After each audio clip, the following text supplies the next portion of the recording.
욥기 42장 1절에서 6절 말씀을 가지고 욥기에 대하여 귀로 듣기만 했사오나 이제 눈으로 주를 보는 신앙. 42장까지 욥기를 설교해 왔습니다. 조금이라도 욥기가 내 삶에 영향을 미쳤다면 감사한 일이고요. 이제 42장까지 왔는데 우리가 꼭 기억해야 될 것은 욥이 당한 억울함, 갑자기 일어난 이해되지 않는 일들, 이러한 일들이 시원하고 분명하게 해결되지 않는다는 그 특별함, 그리고 부정적인 것은 다 제거되는 것으로 기대하지만 욥기는 말도 안 된 산염소, 들나귀, 들소, 타조, 알, 매, 독수리, 미워야단, 베헤못 이런 걸 끌어들여가지고 애매모호한 식으로 답을 주고 있다는 것입니다. 여러분들이 믿음과 사랑이 혹시라도 지금까지 분명하고 정확한 것을 좋아했다면 미안하지만 신앙생활 잘못해온 겁니다. 사랑만큼 애매하고 분명하지 않는 것이 없습니다. 믿음만큼 애매하고 불확실하고 그 현실이 참 치열하고 그걸 감당해야 한다는 거 여러분 너무나도 당연한 것입니다. 여러분 부부 그렇게 지금까지 견뎌왔잖아요. 여러분 자식 그러니까 지금도 견디고 있잖아요. 근데 왜 교회는 그렇게 못하죠? 교회 생활은? 저는 퀘스천 마크입니다. 믿음과 사랑은 절대 분명하지 않습니다. 불확실하고 애매하고 모호하고 그러나 견디는 거예요. 사랑이기 때문에 믿음이기 때문에. 그런 의미에서 우리가 인식론적이냐 계시론적이냐. 그러니까 인식론적 신앙을 한 사람은 철저하게 인본주의입니다. 내가 이해되고 내가 분명하고 내 이해 범주에 들어온 것만 받아들이는 거죠. 아주 철저한 이기적인 신앙생활이죠. 그러나 계시론은 먼저 있는 거예요. 결혼 이제 신랑 신부 딱 만난 거예요. 결혼 시작이에요. 알아가는 거예요. 그래서 애매하고 불편하고 치열한 불평 속에 견디는 거예요. 감당하는 거예요. 그 속에서 사랑과 믿음이 없애자는 것이 아니라 그 세월 속에 구체화, 실체화 되어 가는 줄로 믿습니다. 그러니까 욥기의 결론도 이렇게 애매하게 답을 내리고 있다는 거 특별한 내용이죠. 정답이 없는 모호한 현실을 통하여 친구들이 가지고 있던 분명한 도덕률, 경험의 틀, 하나님은 이런 하나님의 울타리 신앙, 사심 없는 자기의 진심, 이것 하나의 규범, 그 갇혀있는 그 신앙. 그리고 욥 역시 그런 속에서 인과응보적 원리 속에서 나는 잘못이 없는데 이런 수없는 퀘스천 마크 질문 속에 이제 묶여있는 닫혀있는 이제 이해 범주가 긴 세월 속에 서서히 열리게 되는 거죠. 부부도 마찬가지예요. 50 넘으니까 내 틀이 솔직히 깨지기 시작했어요. 솔직한 고백이야.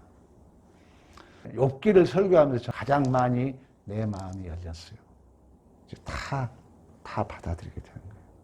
내 스스로가 내 울타리를 깨뜨린 거죠. 인간의 힘으로 해결할 수 없는 욥의 억울함, 치열한 불평이 그 속에 성경은 구원의 이야기를 연결하고 있다는 것입니다. 즉 하나님은 인간이 쉽게 감당할 수 없는 고민, 갈등 속에서 인간이 할 수 없는 십자가를 감당할 수 있는 실력으로 우리를 만들어 가신 줄로 믿습니다. 은혜죠. 그래서 욥으로서는 이 세상에 가장 억울하고 비통하고 이해되지 않는 일들 우리 알고 있잖아요. 갑자기 건강 잃었다니까요. 갑자기 재산 다 잃었다니까요. 갑자기 마누라가 저주하고 도망갔다니까요. 또 우리에게 갑자기 올 우리는 죽음. 엄청난 사건이죠. 교회 안에 여러분이 이해되지 않는 일들이 수없이 발생됩니다. 제가 얘기했죠. 여러분 가장 억울한 일 누구하고 감당한 줄 아세요? 가장 억울한 일이 어디에서 확인된 줄 아세요? 여러분이 가장 사랑하는, 여러분이 가장 믿는 관계예요. 이제 여러분 경험할 거예요. 자녀로부터의 그 배신감. 그러나 욥기를 우리가 제대로 해석했다면 우리는 다 받아들일 수 있는 거죠. 그게 인생이라는 걸 알게 되는 거죠. 그 속에서 그 내 한계가 넘어감을 경험하는 거죠. 욥도 마찬가지입니다.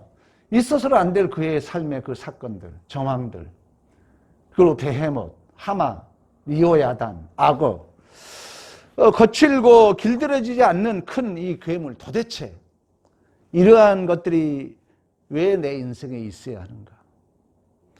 그러나 하나님께서는 그 삶의 정황이 부재한 줄 알았는데 이제 저는 벌써 성경을 보고 하나님을 알고 아는 만큼 그 모든 거 버릴 수 없는 게 다 내게 은혜예요. 다 나를 위함이었다는 거죠. 내가 울고 내가 불편해하고 내가 원망스럽고 내가 힘들어했지만 여전히 하나님 그 삶의 정황을 통하여 그 하나님의 의로우시고 선하신 그 목적을 이루어 가시며 억울하고 비통하고 이해되지 않는 일들을 하나님께서 나에게 만들었고 하나님이 제어하시고 통치하시고 나를 더 깊은 자로, 더 넓은 자로, 더 높은 경지에 이르도록 인도하시고 보호하고 계신 줄로 믿습니다. 여러분, 우리가 볼 때 생각하는 밤만 있으면 여러분 좋을 것 같죠. 밤도 있다는 것입니다. 형통했으면 좋으리만 고난도 있다는 거예요. 내 주위에 모든 의인들만 있었으면 좋으리만 불의한 자도 있다는 거예요. 네가 맨날 성공한 자로서의 영웅적인 삶을 살고 싶지만 우리는 실패도 있다는 것입니다. 내가 힘으로 해결할 수 없는 이 리오야단, 베헤못, 하마 같은 악어 같은 그 삶의 정황이 나에게 주어진다는 거예요. 그러나 그 삶을 여러분 견뎠을 때 여러분이 이의 범주가 깨지는 거예요. 은혜죠. 여러분이 혹시 신앙생활을 솔직히 생각해요. 내 마음의 등분만 찾아다닌다 해봐요.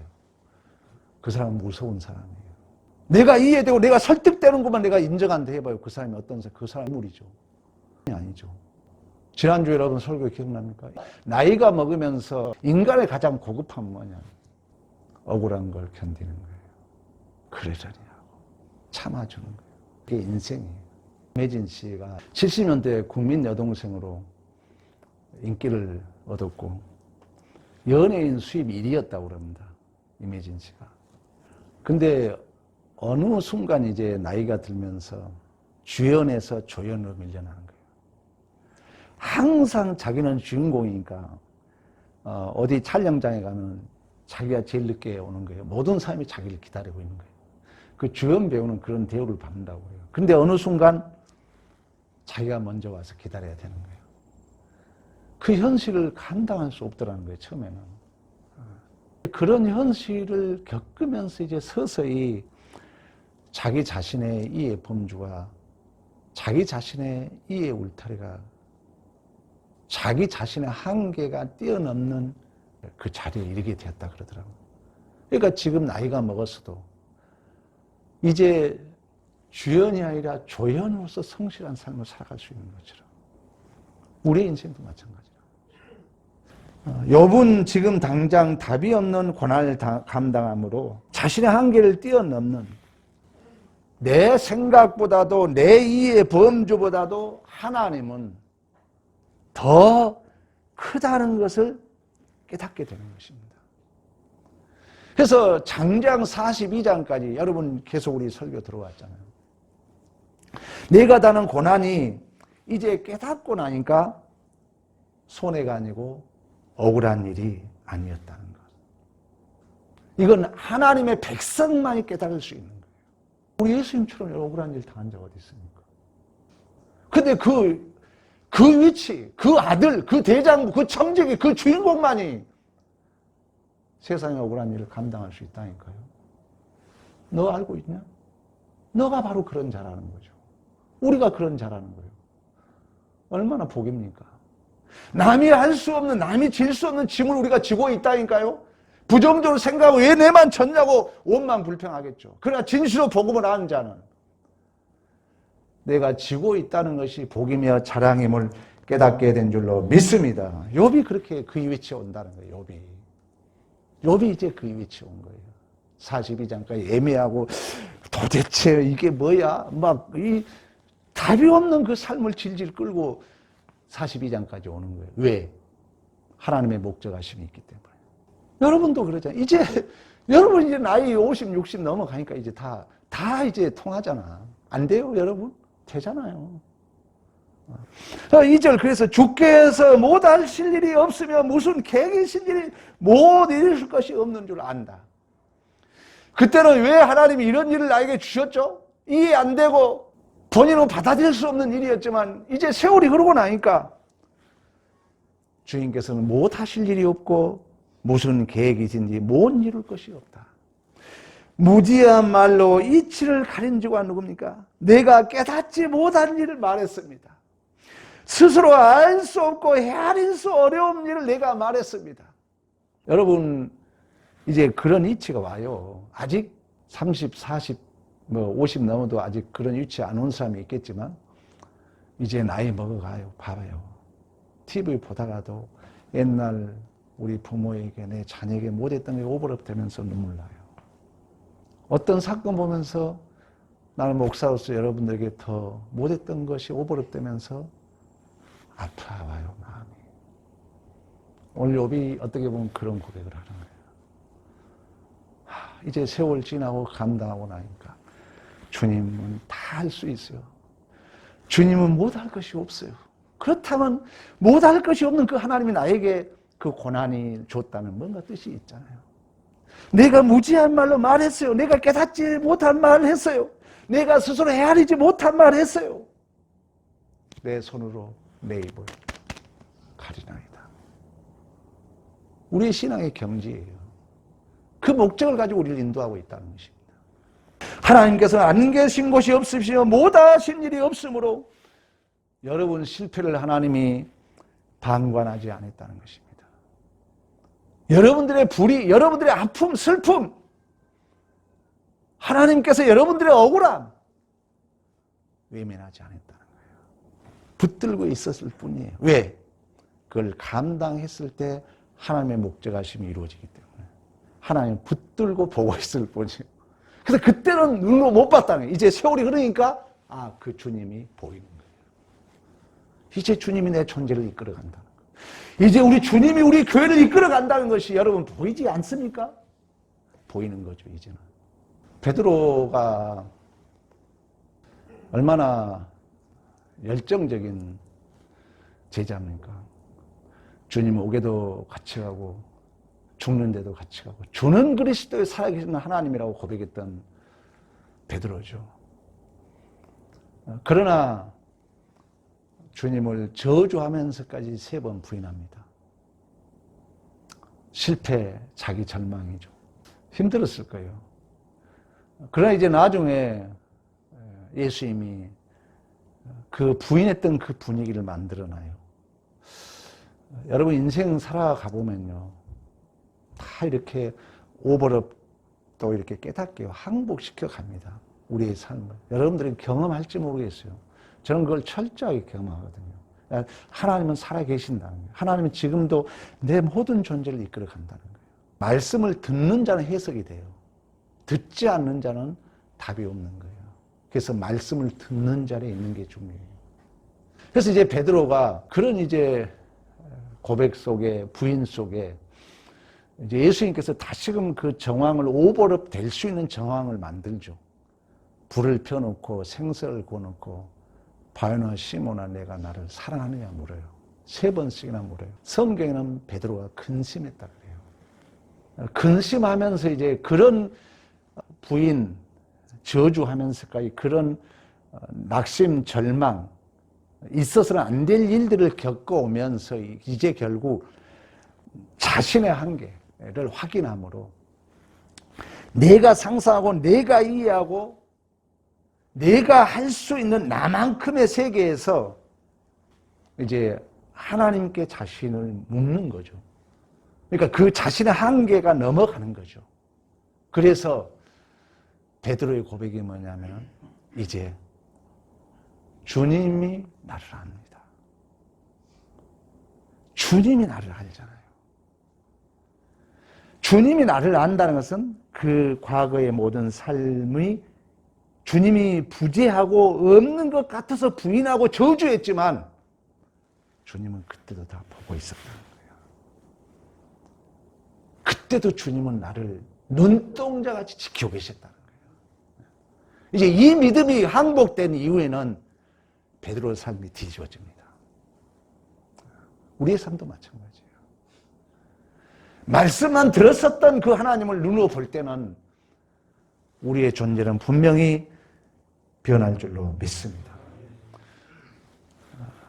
예수님의 여러분 십자가는 그러한 내 뜻을 한계를 벗어난 아버지 뜻대로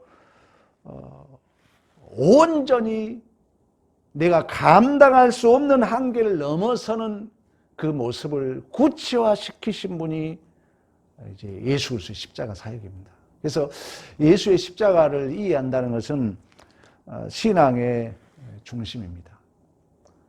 그러니까 내가 감당할 수 없는 그 고난이 또 다른 감당할 수 없는 일을 감당하는 실력자로 나를 만들어 간다는 거예요. 이해 갑니까, 여러분? 그렇다면 그 감당할 수 없는 고난이 나에게 위기라는 거예요. 그걸 인문학에서는 낯설미라고 얘기해요. 낯섦. 그러니까 낯설음을 감당하지 못한 자는 창의가 없는 거죠. 낯설음을 두려워하는 배짱이 없는 자는 항상 남의 것 받아서 팔 수만 있는 거죠. 왜? 도전이 없으니까. 그럼 오늘 본문을 해석하면 우리가 이해되지 않는 그 삶의 정황, 왜 이런 일이 나에게 있지? 그 삶을 내가 와봐라 하고 감당할 배짱이 없다면 우리는 계속 도망쳐 다니겠죠. 아니라는 거예요. 우리 예수님이 그걸 기꺼이 내 뜻대로 마옵시고 아버지 뜻대로 하옵소서, 그 억울한 비참 고난 수치 멸시 다 감당했던 것처럼 하나님은 우리에게 그 수준에 이르기를 원한다는 것입니다. 그래서 여러분, 예수 믿는다는 것이 얼마나 교만하면 안 되겠지만 대단하다는 것을 알아야 됩니다. 하찮은 것 아니에요, 여러분.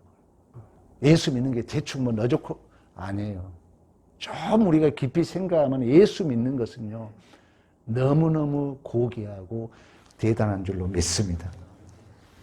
자, 이 믿음이 있다면은, 이 예수님의 우리가 알고 이 기독교 신앙을 바로 한다면은 여러분 안에 나타난, 우리가 지난주에도 말씀했던 것처럼 우리에게 나타난 어떤 문제, 우리에게 이해되지 않는 삶의 정황, 리오, 야단, 베하못, 하마, 악어로 지금 비유되고 있습니다만, 이러한 관계에 이렇게 몸부림치고 네가 힘센 걸로 그걸 깨부수고 그걸 피하고 그걸 물어뜯는 그런 관계가 아니라, 우리는 왜 하나님이 우주 만물을 창조하시고 보시기에 심히 좋았다고 말씀했던 것처럼 그 위치, 그 청지기, 그 대장부, 그 자녀, 그 대리자, 그 주인공이라. 그러면 그 모든 정황을 우리는 위에서 대석하고 다스릴 수 있는 이유와 근거가 된 줄로 믿습니다. 내가 예수를 안다면. 그렇지 않으면은, 이 믿음이 없으면은 조금만 이해되지 않고 어려운 일이 있으면요, 의심이 생겨요. 의심이 생기면 그 책임을 내가 감당하기 싫죠. 그러면 이제 원인과 결과 법칙으로 가요. 누가? 그러면 나는 빠져나오고 싶죠. 그게 내 친구라니까요. 엘리바스, 도덕률. 이유가 있으니까 너 이렇다는 거예요. 그래서 그 책임을 요백에 떠나는 거예요. 빌닷, 경험으로 축적된, 내가 경험해 봤더니 너 잘못이야. 떠넘기는 거예요. 소발, 우리 알고 있잖아. 하나님이 이런 하나님이에요. 그 신비함의 울타리 딱 쳐놓고 넘어가기 싫고 넘어온 거 싫고, 그 울타리 안에서. 그래, 넘어온 것도 너 책임, 넘어가는 것도 너 책임. 자기는 안전빵에 있는 거죠.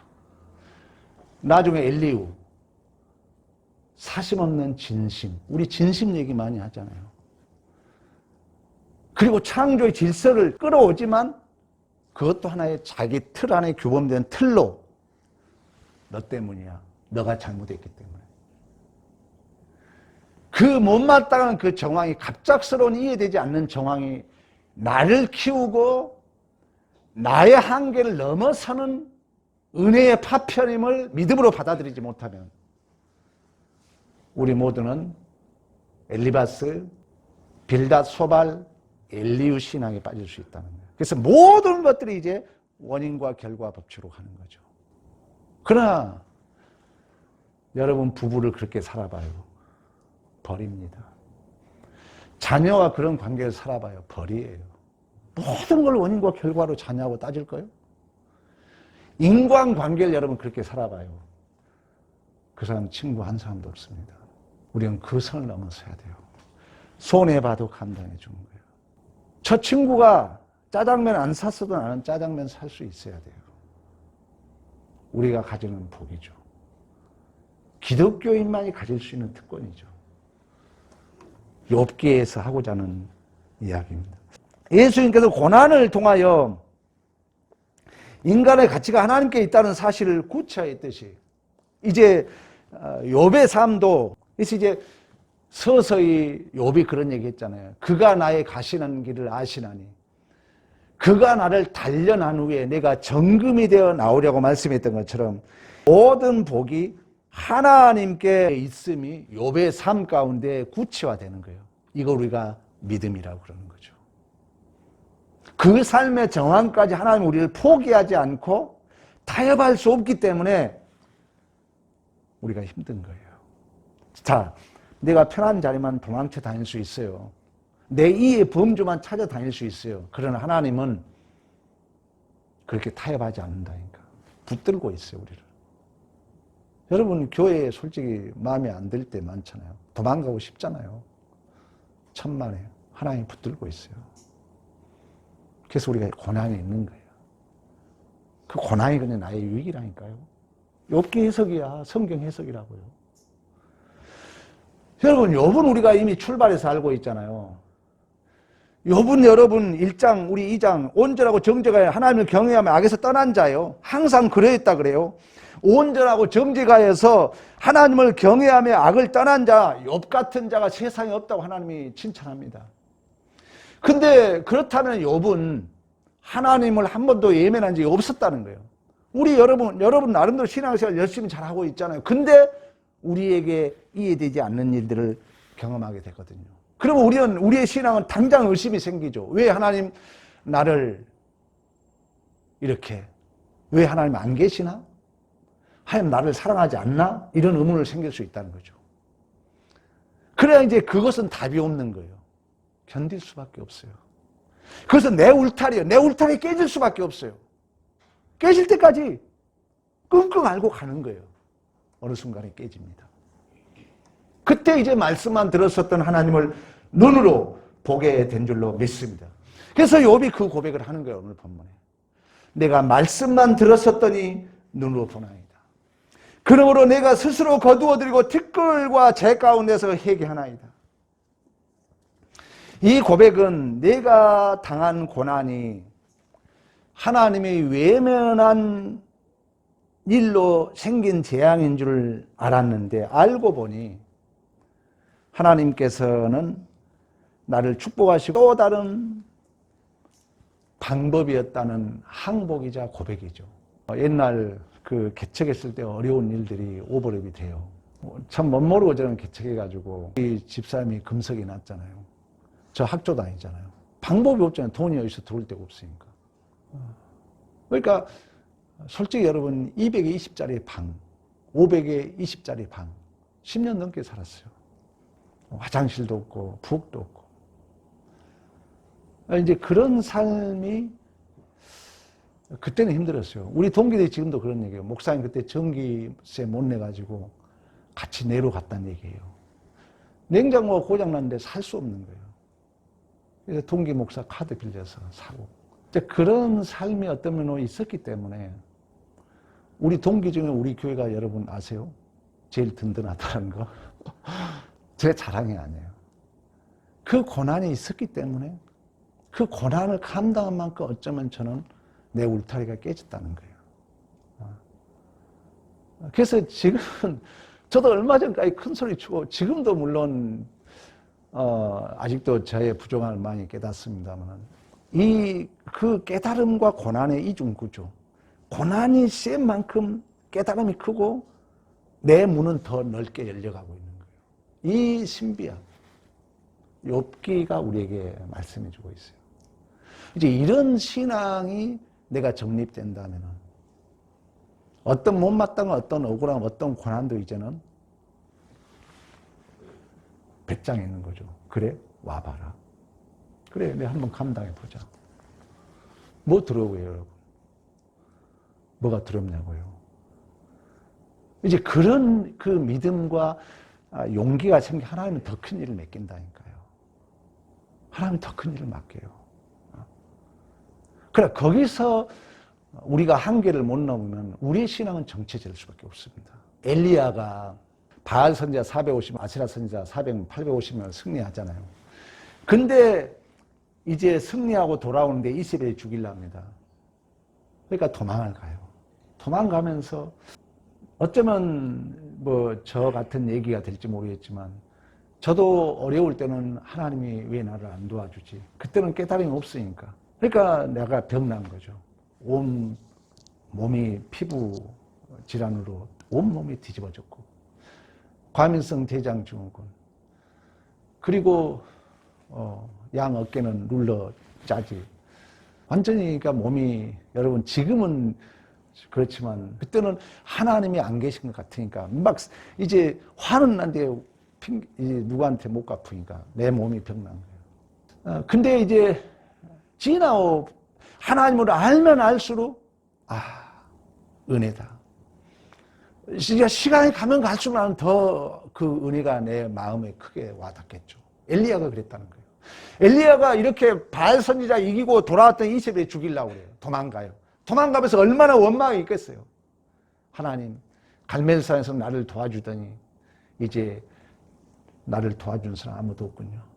물론 하나님이 까마귀를 통해서 먹여주지만 도망가요. 그래 호렙산의 동굴에 숨어서 죽기를 간 거예요. 아유, 나 이제 아무도 누가 도와줄 자 없고 죽어야지. 내 마음이 똑같아요. 나도 아주 성경이 어쩌면 우리의 마음을 정확하게 읽고 있어요. 그때 불 가운데도 지진 가운데도 바람 가운데 나타나지 않고 세미한 음성으로 엘리야야 왜 여기 있느냐 물어요. 그때 엘리야가 하나님 나를 누가 도와주는 자가 누가 있습니까? 나 혼자 여기 있습니다. 이제 나 죽기를 간구하면 나 좀 죽여주세요 그래요. 그때 하나님이 아니야.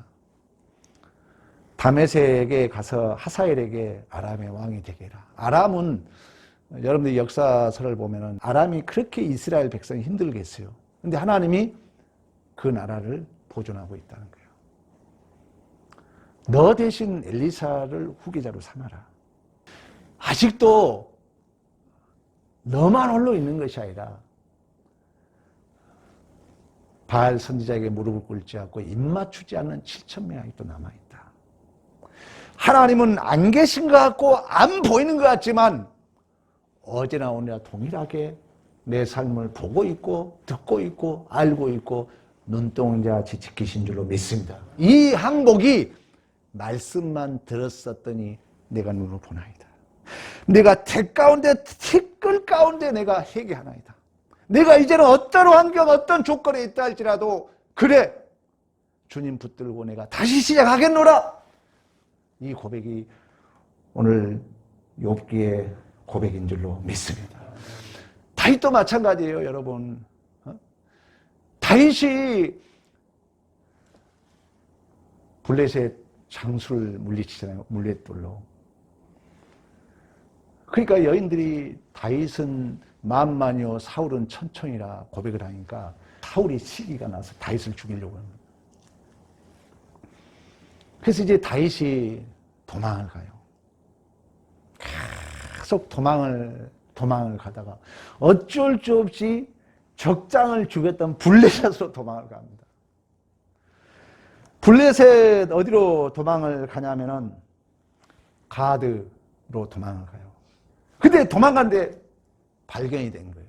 그러니까 이 신하들이 그 가드 왕 아기스 신하들이 이 다윗은 만만요 사울은 천천히라 이 다윗이 아니냐, 우리 적장 골리앗을 죽인 이놈 아니냐 그랬더니 다윗이 미친 체 하면서 대문짝을 끄적거리며 침을 수염에 흘리면서 그런 모습을 연출해요. 그랬더니 가드왕 아기스가 이런 미친놈을 데려왔냐면서 살려주거든요. 여기서 그려주고 있는 그림은 뭐냐,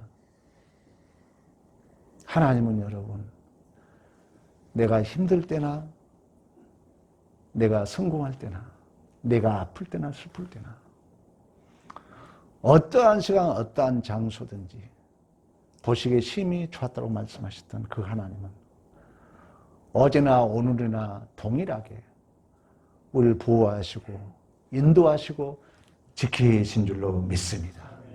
내가 말씀만 들었었던 그 하나님, 정말 하나님이 있을까? 정말 하나님이 나를 보고 계실까?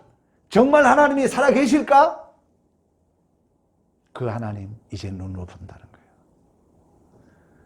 이제 그 하나님을 내가 눈으로 보고 있기 때문에 내가 티끌 가운데 있다 할지라도, 내가 재 가운데 있다 할지라도 회개하겠나이다는 뭐예요? 낙심하지 않겠다는 거예요. 돌아서겠다는 거예요. 이제 내가 다시 힘을 얻고 일어서겠다는 거예요. 이게 욥기 결론적 고백인 줄로 믿습니다. 여러분, 기독교 신앙의 핵심적 단어는 사랑과 믿음입니다. 욥기 제가 마무리하면서 꼭 이것만큼 여러분 알고 가시길 축원합니다. 애매합니다. 정확하지 않아요. 정확하지 않다니까요. 분명하지 않아요, 여러분. 애매하고 불확실한 것 같아요. 견디는 거, 그걸. 신앙이요. 욥기에 가장 중요한 거예요. 하나님이 안 계신 것 같아요. 하나님 모르는 것 같아요. 보고 있어요. 알고 있어요. 여러분은 그냥 견딜 뿐이에요. 하나님이 다 알아서 복되게 인도하신다니까요. 중요한 얘기입니다. 이 여러분 믿음이 없으면요, 항상 내 방식대로, 내 뜻대로 하긴 하려고 해요. 그러면요, 마음이 어쩐 줄 아세요? 초조해요. 불안해요. 하나님이 보고 듣고 알고 하나님이 이끌어내 용기와 배짱이 없으면요, 내 방식대로, 내 뜻대로, 내 해석대로만 하려니까 항상 불안한 거예요. 초조해. 자유가 없어. 평안도 없어요, 여러분. 초조하고 불안하면요, 의심이 생겨요. 지난주 얘기했죠. 잘못하면 평생 원망불평마다 끝날 수 있다니까요. 이 믿음이 없으면은 여러분 말씀에 순종할 결정할 용기도 없어요. 배짱도 없어요. 그리고 고난을 감당할 만한 실력도 없을 수가 있어요. 믿음이 중요합니다, 여러분. 하나님이 보고 듣고 알고 계시는 하나님, 하나님은 언제나 나와 함께 하시는 하나님, 하나님을 이제 말씀만 들었어도 하나님을 내가 본다니까요. 하나님은 어제나 오늘이나 동일하신 하나님, 내가 실패하든 잘하든 못하든 어떤 환경이 있다 할지라도 하나님은 눈동자 지키신 그 하나님, 그 하나님을 여러분 볼 수 있어야 돼요. 그렇다면은 내가 재 가운데 있든 오늘 본문의 티끌 가운데 있든 회개한다는 건 뭐예요? 회개란 건 뭐예요? 돌아온다는 얘기예요. 회개한다는 뭐예요? 다시 살아나겠다는 거예요. 다시 일어나겠다는 거예요. 다시 내가 하나님 붙들겠다는 거예요. 다시 내가 어깨를 펴겠다는 거예요. 다시 시작하겠다는 결단입니다. 이런 여러분 믿음의 승리가 있기를 간절히 축원합니다. 하나님 보는 거예요. 티끌과 재 가운데 어떤 낙심 절망이 있다 할지라도 다시 주님 붙들고 다시 주님 의지하고 일어설 수 있는 믿음의 승리가 있기를 간절히 축원합니다. 우리